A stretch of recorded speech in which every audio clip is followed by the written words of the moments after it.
Hi everyone, this is Margaret Manning with 60 and Me. We have lived amazing lives, 6+ decades of experience and making new friends and building families.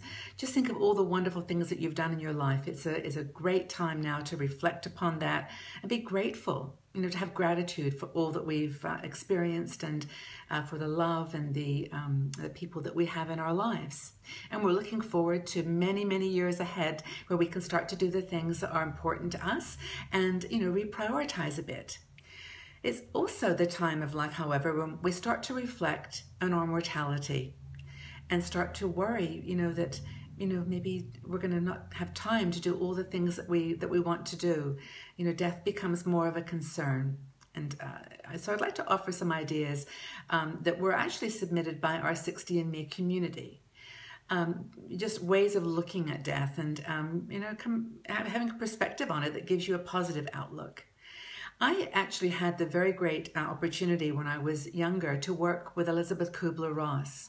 Elisabeth was a doctor who wrote a lot of books on death and dying, on bereavement and loss. And having had her in my life and having worked with her gave me a great perspective that I'd also like to share. So I think the first thing that people said was that, the fear of dying is often the fear of living, or the fear that you're not living your life the way that you want to be living it. So I think the first thing you can do to overcome a fear of death is to actually start living a true, authentic life, to do the things that you want to do. Celebrate you. To be curious, cultivate interests, be brave enough to make a change in your life. Do things that are going to truly bring you joy. You keep active and energized and with a positive attitude. If you're honestly keeping busy and just doing in the moment everything that you want to be doing, there's no regrets, there's no fear that you're going to run out of time. You're just doing what you want right now in the moment. So I think that's the first thing. The second is to realize that death is natural. It's part of the cycle of life. I know that sounds a little bit cliche, but it's actually true. And I think that once we can recognize that there's a cycle to life, it's happened all throughout our experiences, where we've embraced change and moved on to the next thing. And basically, I think remembering and being grateful for having lived, for having had this opportunity and to have lived as many years as we have is quite remarkable and wonderful. And, that I think just keeping that view of the cycle of life and how, it's going to be natural to let it go when the time is right. The third thing is to focus on living well. And what I mean by that is to just stay healthy and to live, in a framework that gives you an opportunity to be strong and to do all those things that you want to do. Exercise, good diet, keeping positive people in your life. Building social relationships that are based on not convenience, but on commonality and and spending time with like-minded people. Being positive and exploring your passions. Those I think are the things that for me define living well. And, maybe your circumstances have changed. You may not be earning as much money. You may not be living in a big house anymore. But there's things in that definition of living your life well that go beyond that. It's more of a qualitative, value-driven life rather than something based on material possessions and the same kinds of accomplishments and success factors that you might have felt earlier in your life. I also, we got a lot of suggestions to read books on spirituality and dying, and also some of the near-death experience books, which are really quite remarkable, that help you to understand the physical aspect of death and the psychology of it, and to ask people who, in your church or your synagogue or in your temple that that you think have spent their lives in trying to understand the truth of life and the meaning of life. Ask them tough questions.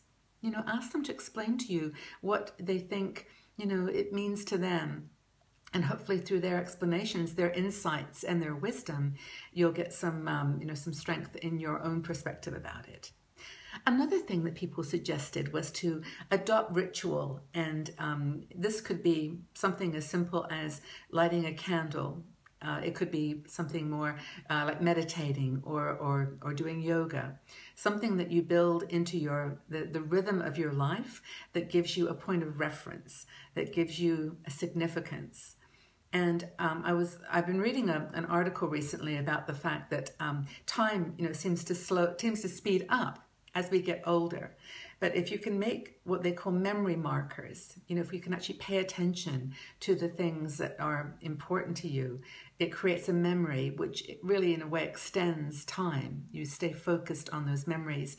And I think that's actually what ritual does. It gives you a point of reference. It gives you a memory that you can hold on to and embrace, just to celebrate. And then the final thing that a lot of people talked about was that death for them is not so much a worry for themselves personally, but for the impact that it might have on their families.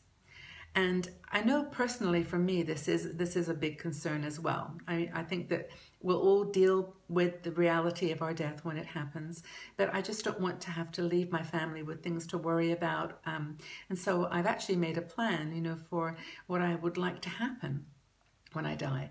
And I think that act of talking about it, we've had laughs about it. We've shared, just enjoyable conversations like the what ifs and what whens. And it's just made it feel lighter, just made it feel more conversational and less subjective, more, just more part of our things that we talk about. And there are actually now several online groups that help you to, to have these conversations and to guide you through kind of a template almost of questions. And I would suggest that you might want to take a look at the one called Death Cafe. Death Cafe is one of them, and Death Over Dinner is the other, deathoverdinner.com.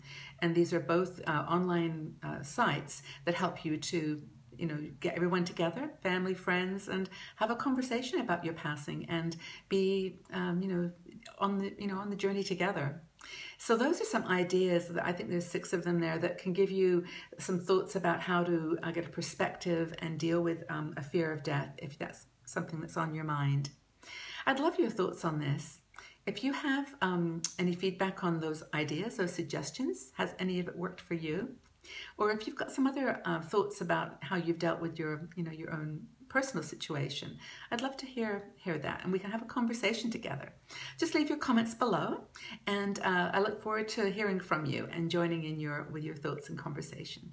Thanks, everyone. Take good care.